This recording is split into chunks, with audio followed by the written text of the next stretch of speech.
वो मैंने कल परसों अखबार एक पोस्ट पढ़ी, उन्होंने कहा कि ये सन 65 की जब लड़ाई हुई है ना, सन 65 की लड़ाई, तो 65 की लड़ाई में हम तो जज्बाती लोग हैं ना, पाकिस्तान जज्बा, हम निपट लांगे और वह लांगे ना कुछ है, कुछ करने जोगे वह लांगे।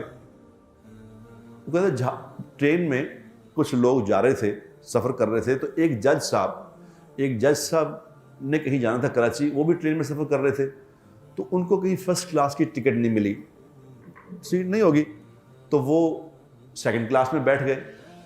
अब शक्ल सूरत से, लिबास से लग रहे थे कि ये कोई मुतमव्विल आदमी है, अच्छे ठीक ठाक हैं, तो वो खामोश बैठे थे। अब वो ये जाहिलों का टोला जो बैठा था, ये जो एमी नारे, वो नारों वाले बैठे थे, आपस में बातें क्या कर रहे थे।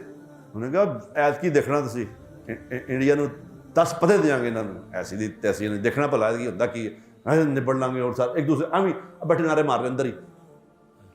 तो उन्होंने कहा कि यार ए आदमी बड़ा समझदार जा लगता है, इससे पूछें कि क्या ख्याल है आपका। अब ये जज साहब, उन्हें पता नहीं था कि जज साहब हैं ये। उन्होंने से पूछा कि जी इस दफ़ा हम सोच रहे हैं कि इंडिया को हम तुन के रख देंगे, आपका क्या ख्याल है।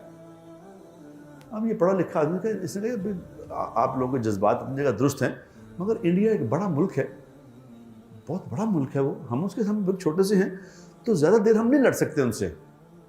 ये ज़्यादा देर अगर लड़ाई होगी तो फिर हमारा नुकसान होगा। उन्होंने ना इस बात को रियलाइज किया ना, उन्हें कहा एजेंट है, उन्होंने कहा एजेंट, लो जी, उन्होंने मारना शुरू कर दिया। वो बेचारे को मार मार के उसके नाक मुंह से खून गए, इंडिया का एजेंट गए।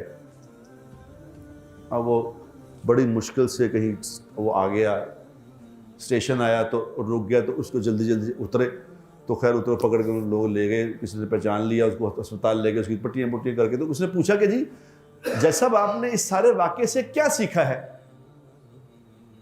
उन्होंने कहा मैंने बाकी तो जो हुआ सो हुआ, मैंने एक बात सीखी है। उन्होंने कहा वो क्या। उन्होंने कहा मैंने ये सीखा है कि फर्स्ट क्लास की बात सेकंड क्लास में नहीं करनी चाहिए।